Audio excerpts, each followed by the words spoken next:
பயங்கள் பயங்கள் எத்தனை விதமான பயங்கள், எப்படியெல்லாம் பயங்கள். மனிதர்களின் பயங்களுக்கு அளவே இருப்பதில்லை. இந்த பயங்கள் ஜம்புநாதனுக்கு எப்போதுமே வந்தது இல்லை என்று தான் சொல்ல வேண்டும். பயங்கள் என்ன? அவரை பொறுத்தவரை அவரது வாழ்க்கை முறையே வேறு. பயங்கள் இல்லை, துக்கங்கள் இல்லை, பிரச்சனைகள் இல்லை, கவலைகள் இல்லை, எதுவுமே இல்லை. அப்பா இருந்தவரை எல்லாம் அவர். அது முடிந்ததும் அம்மா இருக்கிற போதே ராஜலட்சுமி வந்து சேர்ந்து விட்டாள். தன்னிடம் கட்டுப்பெட்டியாக வளர்ந்திருந்த மகனை அப்படியே ராஜலட்சுமியிடம் ஒப்படைத்தாள் தாய். அதற்கப்புறம் ராஜலட்சுமி அவருக்கு எல்லாமுமாக ஆகிவிட்டாள். சிலரை போல தனக்கு ஏன் இந்த பயங்களும் வரவில்லை என்று எப்போதாவது ஜம்புநாதன் நினைப்பது உண்டு. அதற்கு உடனடியாக விடையும் அவருக்கு கிடைத்துவிடும். அதுதான், எனக்கு வந்த எல்லா பிரச்சனைகளையுமே ராஜலட்சுமி எடுத்துக்கொண்டாலே, அப்புறம் என்ன பயம் என்று சொல்லிக் கொண்டார் என்று தான் சொல்ல வேண்டும். ராஜலட்சுமிக்கு பயம் என்றால் அப்படி ஒரு பயம். சளி பிடித்தால், ஜுரம் வந்தால், கை கால் லேசாக மறுத்தால், இப்படி பயந்து பயந்து எண்ணத்தை சாதித்து விட்டார். பயப்படுவதனால் எல்லாம் போய்விடுகிறதா? என்ன, வருவது வந்தே தீருகிறது. அப்படிதான் ராஜலட்சுமிக்கும் வந்தது. அவள் பயங்கள் பயனற்று போய்விட்டன. இதோ ராஜலட்சுமி தன் பெரிய சரீரத்தை சாய்த்து விட்டாள். பயத்தை இவள் வென்று விட்டாளா, அல்லது பயம் இவளை வென்று விட்டதா? ஒரு சின்ன சந்தேகம் ஜம்புநாதன் மனதில் எழுந்தது. இப்படியெல்லாம் தத்துவார்த்தமாக அல்லது ஆழமாக யோசிக்க ஜம்புநாதனுக்கு வராது. அவரை அந்த மாதிரி யாரும் வளர்க்கவில்லை. அவனுக்கு பாவம் என்ன தெரியும்? சிறுபிள்ளை மாதிரி என்று பொறுப்புகளை தன்மேல் போட்டுக்கொண்டு அப்பா வளர்த்து, அம்மா கவனித்து, கடைசியில் வந்த ராஜலட்சுமி கூட அவர் கிடக்கிறார், விடுங்க, நீங்க சொல்றது எனக்கு திருப்தி, அவருக்கு இதெல்லாம் அதிகமா தெரியாது, பேஷா நடத்துங்க என்று ஜம்புநாதனை ஒதுக்கிவிட்டே காரிய மாற்ற போய் அவர் நிஜமாகவே ஒன்றும் தெரியாதவராகி போனார், அல்லது தெரிந்து கொள்ள பிடிக்காதவராகி போனார். அவருக்கென்று சுய சிந்தனைகள் எதுவும் இல்லாமல் போய் யாராவது சொன்னால் அதை மட்டும் செய்கின்ற அளவுக்கு மழுங்கி போனார். அதை யாராவது சொல்லி கேலி செய்தாலும் கூட அதை பொருட்படுத்தவோ அதற்காக வேதனைப்படவோ கூட அவருக்கு தெரியாமல் போனது. அவர்கள் சொல்லுவது நிஜம்தானே, நிஜத்தை பேசினதுக்காக யாராவது கோபித்துக் கொள்வார்களா என்ற ரீதியில்தான் அவரது யோசனைகள் ஓட ஆரம்பித்து இருந்தன என்று தான் சொல்ல வேண்டும். இவ்வளவு எதற்கு? ராத்திரி ராஜலட்சுமி போய்விட்ட பிறகு என்ன செய்வது, ஏது செய்வது என்று புரியாமல் மருகி நின்ற போது மட்டும் என்ன வாழ்ந்தது? ஒன்றிரண்டு சொந்தக்காரர்கள், அண்டை அயலாளர்கள் வந்த வேகம் என்ன, இழுத்து கட்டிக்கொண்டு காரியங்களை செய்த விதம் என்ன, எல்லாம் மயக்கத்தில் நடந்த மாதிரி உணர்ந்தார் என்று தான் சொல்ல வேண்டும். விடுவிடுவென்று 2 மகள்களும் ஒரே மகனுக்கும் தந்தி கொடுத்தார்கள். 100 மைலில் இருந்த மகள் வந்தாகிவிட்டது. சென்னையிலிருந்து வரவேண்டிய மகனும் இனிமேல் தான் வர வேண்டும். ஆயிற்று, 2 மணி நேரத்தில் ராஜலட்சுமி புறப்பட்டு விடுவாள் என்று தான் சொல்ல வேண்டும். தரையில் சின்ன கொள்ளி புகைந்து கொண்டிருந்தது. பொய்ப்பந்தல் ஒன்று அவலத்துடன் நின்றிருந்தது. ஜம்புநாதன் எந்தவித உணர்ச்சியும் இல்லாமல் உட்கார்ந்து இருந்தார். முகத்தை மலித்து 3 நாள் ஆகியிருந்தது. இன்றுடன் 4வது நாள். ராஜலட்சுமி இருந்திருந்தால் இப்படி மலிக்காமல் இருக்க விடவே மாட்டாள் என்று தான் சொல்ல வேண்டும். வேதாச்சலம் தூரத்தில் செருப்பை விட்டுவிட்டு பனியனுடன் வந்து ஜம்புநாதன் பக்கத்தில் உட்கார்ந்தார். அவர் ஏந்திய கையை தொட்டு வணங்கி தன் அனுதாபத்தை தெரிவித்த பின்னர் பொது விசாரணைக்குள் நுழைந்தார் என்று தான் சொல்ல வேண்டும். நேத்து நல்லா இருந்ததா? அம்மு சொன்னா. நேத்தெல்லாம் நல்லா தான் இருந்தா. ராத்திரி லேசா நெஞ்சு வலிக்குதுன்னா 3 மணி இருக்கும்னு நினைக்கிறேன். எனக்கும் தூக்கம் வரலையா, முழிச்சுக்கிட்டு இருந்தேன். முனகல் சப்தம் கேட்டதும் என்னன்னு கேட்டேன்.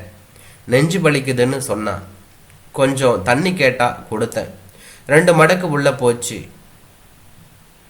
3வது மடக்கு உள்ள போகல. பயந்துட்டு ராஜமான்னு பதில் வரல. அப்புறம் போய் வாத்தியாரை எழுப்பி கூட்டி வந்தேன். அவர் வந்து எல்லாம் முடிஞ்சிடுச்சு ஜம்புநாதன்னு சொன்னதும் தான் எனக்கே புரிஞ்சது. இப்போ கூட நம்ப முடியல, நிஜமா இவ போயிட்டான்னு. வேதாச்சலம் கொஞ்ச நேரம் மௌனம் சாதித்தார். என்ன சொல்லுவது என்று யோசித்ததாக தோன்றியது என்று தான் சொல்ல வேண்டும். கொடுப்புன்னு அவ்வளவுதான். அம்மா இருந்தா நம்ம கிராமத்துக்கே ஒரு பலம் மாதிரி. கல்யாணம் கருமாதி எதுவாகட்டும் அவங்களுக்கு தெரியாதது எதுவுமே இல்லை. பழைய கட்ட சம்பிரதாயம் தவறாம சொல்லி தருவாங்க. அவங்க ஒரு கல்யாணத்துல இருந்தாலே ஒரு கலை இருக்கும். உங்களுக்கு பெரிய கஷ்டம், இனிமே எப்படி இருப்பீங்கன்னே எனக்கு புரியல என்று சொன்னார். அவர் மௌனமாக எழுந்து போனார். அடுத்து ஒருவர் அதே கதை, வேதாச்சலம் மாதிரியே அவரும் அங்கலாய்ப்பு. ஆமாம், எல்லோருமே ஒரு நாள் போக வேண்டியதுதான். ராஜலட்சுமி போய்விட்டா, நான் கூட ஒரு நாள் போவேன். அவள் போன பின் நான் எப்படி இருப்பேன் என்று அவர்கள் கேட்பதுதான் ஆச்சரியமாக இருக்கிறது. எனக்கு என்ன குறை? ராஜா வாட்டம் பையன் ஆபீசராக இருக்கிறான். மனசறிஞ்சு செய்கிற மருமக, சலிச்சா போய்விட 2 மக வீடுகள். நான் எதுக்கு கவலைப்படணும்? ராஜலட்சுமி மாதிரி எதற்கெடுத்தாலும் பயப்பட நான் என்ன பொம்பளையா என்று யோசித்தார். தன் மனவாதம் சரியா தப்பா என்று அவருக்கு புரியவில்லை. திடீரென்று ஒரு விஷயம் ஞாபகத்துக்கு வந்தது. ஒரே ஒரு தடவை ராஜலட்சுமியாக தன் வாயால் சொன்னது அது. இன்று வரை பல தடவை யோசித்து பார்த்து விட்டார். அதன் அர்த்தம் புரியவில்லை. எப்போதும் போல் தன் ரீதியில் ஆழமாக சிந்திக்க தெரியாமல் விட்டுவிட்டார் என்று தான் சொல்ல வேண்டும். நீங்க முதல்ல போயிடணுங்க, அதற்கப்புறம் நான் போகணும் என்று சொன்னார். எதுவும் புரியாத ஜம்புநாதனையே இந்த வார்த்தை திடுக்கிட வைத்தது. மனைவியை கேள்வி கேட்டு அவருக்கு வழக்கமில்லை. ஏன், யாரையும் அவர் திருப்பி கேட்டதே இல்லை. தனக்குள்ளே கேட்டு பதில் கிடைக்காமல் போனால் அதோடு அதை விட்டு விடுவதுதான் அவர் வழக்கம் என்று தான் சொல்ல வேண்டும். சிரமப்படுவது இல்லை. இது என்ன கூத்து? பொம்மநாட்டி புருஷனுக்கு முன்ன பூவும் மஞ்சளுமா போகணும்னு நினைப்பா. இவையா இப்படி நினைக்கிறா? எல்லாமே ஆசைதான். நிறைய நாள் இருந்து பேரம் பேத்திங்க கல்யாணத்தை பார்க்க இருக்கலாம், இல்லை சாக பயப்படுறா என்று ஒரு யோசனை வர அதுவே சரியானது என்று அப்போது அவர் யோசித்திருந்தார் என்று தான் சொல்ல வேண்டும். இப்போது மறுபடியும் அந்த விஷயம் ஞாபகத்துக்கு வந்தது. தன் முடிவு தவறோ என்ற சந்தேகம் எழுந்து விடை காண முடியாமல் தவித்தார் என்று தான் சொல்ல வேண்டும். தூரத்தில் ஒரு டாக்ஸி வந்து நிற்க அக்கறை இல்லாமல் மகளும் மருமகனும் வண்டியை விட்டு இறங்கிய கையோடு நெஞ்சில் அடித்து கொண்டு ஓடி வர அனிச்சையாக எழுந்து நின்றார் என்றுதான் சொல்ல வேண்டும். ஐயோ ஐயோ ஐயோ வென்று சத்தம் நடையில் நிறைந்தது. 5 நிமிடத்தில் 2 மகள்களும் வந்து ராஜலட்சுமியை கிடந்து இருந்த கூடத்திற்கு ஜம்புநாதனை இழுத்து கொண்டு போனார்கள் என்றுதான் சொல்ல வேண்டும். எப்படிமா இவதை விட்டுட்டு போக உனக்கு மனசு வந்தது? கணக்குன்னு உயிரை விடுவியே. உன் பேத்திய பாருமா. உன் பாட்டியை பார்த்துக்கோடா ரங்கு. ஐயோ அண்ணா. இன்னமும் கூட ராத்திரியிலிருந்து ஜம்புநாதனுக்கு அழுகை வரவில்லை. எதுக்கு அழணும்? வயசாயிட்டது, போயிட்டா. தர்ம பத்தினியா, நல்ல சிநேகிதியா, விசுவாசமான வேலைக்காரியா, பொறுமையோட இருந்தா, என்ன கவனிச்சிட்டா, எனக்கு நிறைய செஞ்சிருக்கா. வாஸ்தவந்தான், இல்லைங்கள. அழுகை எனக்கு வரலையே என்று யோசித்தார். நான் வராத அழுகையை எப்படி கொண்டு வருவேன் என்றும் அவர் யோசித்து கொண்டிருந்தார். பாவம், கிழவனாருக்கு அழக்கூட தெரியாத மாதிரி வச்சுட்டு போயிட்டா புண்ணியவதி. நல்ல சாவு, கொடுத்து வச்சிருக்கணும் என்று பேசி கொண்டார்கள். மணி அடித்து சங்குடித்து குளத்திலிருந்து தண்ணீர் கொண்டு வந்தார்கள். எண்ணெய் விட்டு குளிப்பாட்டி புதுக்கோடி போட்டு எல்லாம் முடிந்து ராஜலட்சுமி பயணப்பட்டு தன் புது வீட்டுக்கு போய் ஜம்புநாதன் ஏற்படுத்திய நெருப்பில் தகனமாகி அரூபமாகி போனாள் என்றுதான் சொல்ல வேண்டும். வீட்டுக்கு வந்தபோது சாப்பாடு காத்து கொண்டு இருந்தது என்று தான் சொல்ல வேண்டும். ஜம்புநாதனுக்கு எப்போதுமே ஆற்று குளியல் தான் வழக்கம். எப்போது பெரிய காரியங்களுக்கு போனாலும் குளித்துவிட்டே வந்து விடுவார் என்று தான் சொல்ல வேண்டும். இன்றும் அப்படி வந்து விட்டிருந்தார். தயாராக சாப்பாடு குறைவாக சாப்பிட வேண்டும் என்று உணர்வு சொன்னது. முடியவில்லை. அவர் அப்படி பழக்கமில்லையே. இரவு படுக்கிற வரை நடந்த உபச்சாரங்கள் உபசரிப்புகள் மீண்டும் மீண்டும் அவரை ஒரே முடிவில்தான் கொண்டு வந்து நிறுத்தியது. ஆமாம், எனக்கென்ன குறைவு? ராஜலட்சுமி போய்விட்டது தான் குறை. வேறென்ன குறை? என்ன, இனிமே யார் கவனிக்கப் போகிறார்கள் என்று ஊர் முழுக்க கேட்டார்களே, இதைவிட பைத்தியக்காரத்தனம் ஏதும் இருக்க முடியாது. காலையில் பால் விட்டு ஆற்றில் அஸ்தி கரைந்தது. ஜம்புநாதனுக்கு கொஞ்சமாக மனசில் கனம் ஏறியது. அவ்வளவுதானா? அவ்வளவே தானா? ராஜலட்சுமி போய்விட்டதா? இனிமேல் அவளை பார்க்கவே முடியாது. இது என்ன மாயம்? இந்த வாழ்க்கையே இப்படிதானா? மறுபடியும் குளியல், மறுபடியும் வீடு, சாப்பாடு, வயிறு நிறைய. திண்ணைக்கு வந்து உட்கார்ந்தான். இன்றும் விசாரிக்க வருகிறவர்கள் வந்தார்கள், போனார்கள். உள்நடையில் சின்னதாக பேச்சு சத்தம் கேட்டது. மகள்கள், மாப்பிள்ளைகள், பையன். அம்மா வீட்டை வித்துட்டாங்களாம், மாடுங்களையும் கூட என்று பேசினார்கள். பணத்தை என்ன செஞ்சாலாம்? போய் எழுப்பி கேளு. அநியாயமா இருக்கே, நம்மளை ஒரு பேச்சு கேட்டிருக்க கூடாது என்று இன்னொருவர் பேசி கொண்டிருந்தார். அதெல்லாம் விடு, ஊருக்கு புறப்பட என்ன வழி? எனக்கு ஆடிட்டிங் இருக்கு. நீ வர்றியா? 11ஆம் நாள் முடிஞ்சப்புறம்தான் புறப்பாடா என்று கேட்டார்கள். சரிதான், குழந்தைங்க படிப்பு என்ன ஆகிறது? ஏற்கனவே கனகு 11ஆவது ரேங்க். நீ எப்பக்கா புறப்படுற? நானும் கூட புறப்பட வேண்டியது தான். நான் இல்லாமல் ஒரு நாள் இருக்க முடியாது அவரால். ஹோட்டல் சாப்பாடு அவருக்கு ஆகாது. 10 நாள் தனியாக இருந்து சாப்பிட்டா 1 மாதம் வயிற்று வலியால் அவஸ்தைப்படுவார் என்று பேசிக்கொண்டார்கள். சரி சரி, பாவம், உத்தியோகத்தில் இருக்கிறவங்களால தான் இதே தொல்லைதான் என்று கிழவர் நினைத்து கொண்டார். பையன் பேசாமல் இருந்தது ஆச்சரியமாக இருந்தது. அவன் ஊருக்கு வந்தால் 2 நாள் தங்கள் ஆச்சரியம்.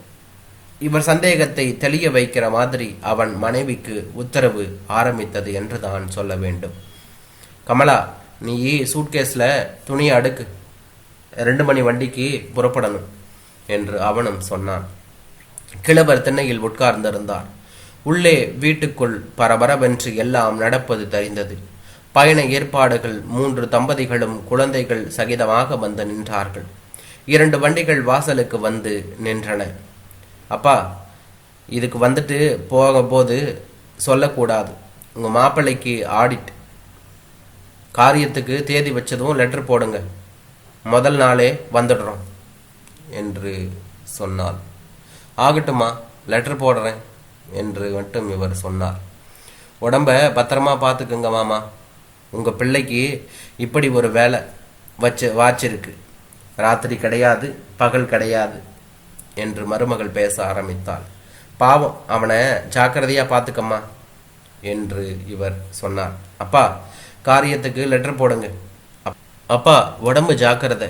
அப்பா, அம்மாவை சதாவும் நினச்சிக்கிட்டு இருக்காதீங்க. அப்பப்போ வெளியே போயிட்டு வாங்க. அப்பா, வேலைக்கு சாப்பிடுங்க. அப்பா அப்பா அப்பா. எல்லாம் வண்டி ஏறி சர் சர் என்று வண்டிகள் புறப்பட்டு விட, அதே நேரம் பக்கத்து வீட்டு வாத்தியாரும் மனைவியும் ஓடி வந்தார்கள் என்று தான் சொல்ல வேண்டும். என்னங்க, எங்கே போகிறாங்க என்று கேட்டார்கள். ஏன், ஊருக்கு தான், பாவம் அவங்க உத்தியோகம் அந்த மாதிரி என்று இவரும் சொன்னார். எல்லோருமா போகிறாங்க என்று கேட்டார்கள். ஆமாங்க, ஏன் என்றார். அடக்கன்றாவிய, காரியம் ஆகிற வரை பொண்ணுகளும் பையனும் மருமகளும் இருக்கக்கூடாது, வீட்டில் விளக்கேற்ற ஆள் வேணாம் என்று சொன்னார்கள். கிழவருக்கு சின்னதாக அப்போதான் ஒரு பிரச்சனை எழுந்தது என்று தான் சொல்ல வேண்டும். இப்படி ஒரு விஷயம் இருக்கிறதா என்று இவர் கேட்டார். போகட்டும், போகிற போது ஏதாவது பணம் தந்தாங்களா? தினமும் உங்களுக்கு ஏதாவது செலவு இருக்குமே, காரியத்துக்கு சாமான்கள் வாங்க வேண்டாம், ஏதாவது தந்துட்டு போயிருக்காங்களா என்று கேட்டார்கள்.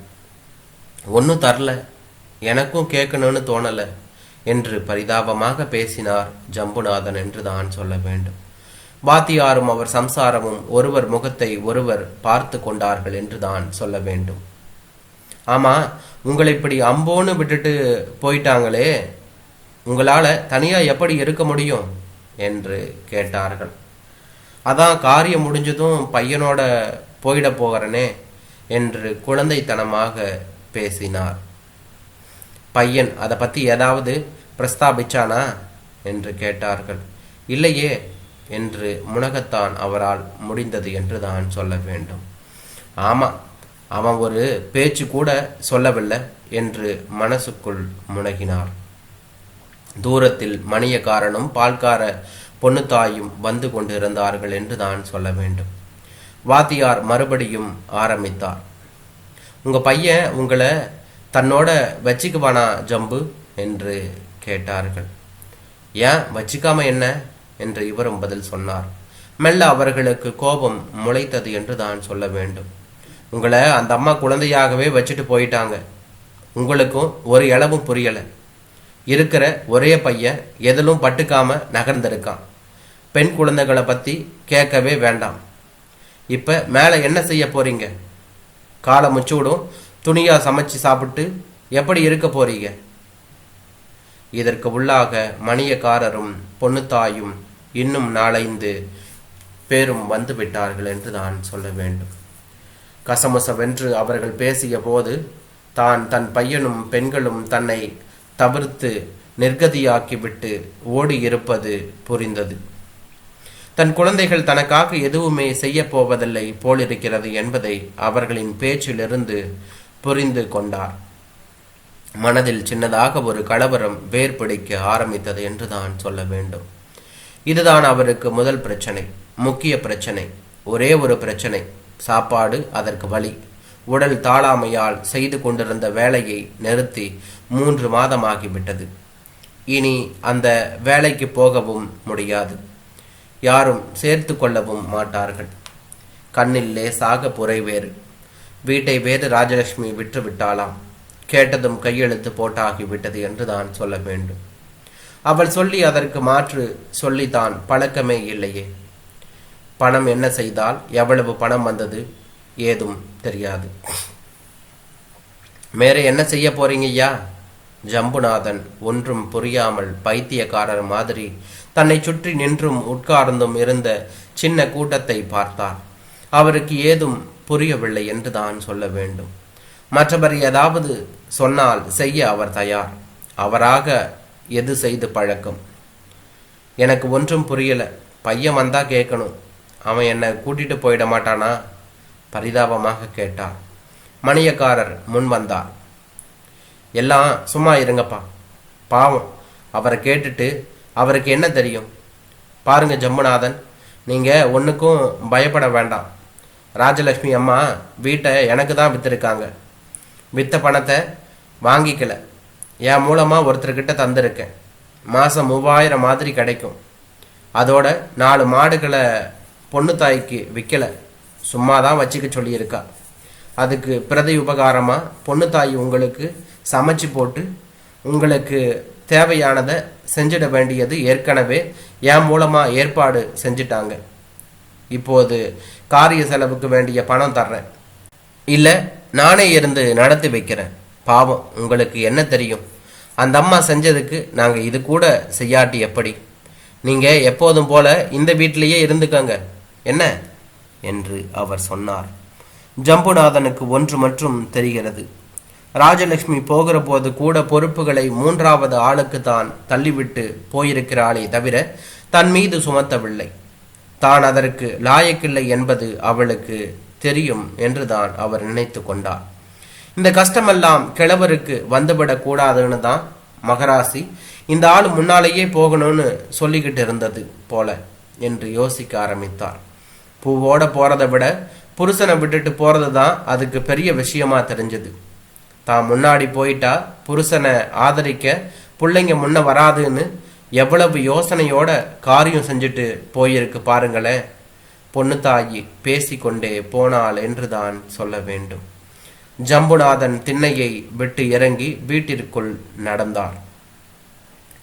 குழந்தை தாயை தேடுகிற தவிப்புடன் கண்களை வீடு முழுவதும் அலைய விட்டார். ராஜலட்சுமி வழக்கமாக உட்காருகின்ற ஈசி சேரிங் அருகில் உட்கார்ந்து அவளை மனசுக்குள் உருவகப்படுத்திய போது கண்களில் நீர் குளம் கட்ட ஆரம்பித்தது. மெல்ல விசும்ப ஆரம்பித்து ராஜம்மா நீ போயிட்டியே என்ற சின்ன ஓலத்துடன் அவர் குலுங்க ஆரம்பித்த போது முதலாக அந்த வீட்டில் ஒரு இளவின் சோகம் கவிய அந்த சின்ன கூட்டம் ஜம்புநாதனை சுழிவிரக்கத்துடன் செயலற்று போய் பார்த்து கொண்டு நின்றிருந்தது என்றார்.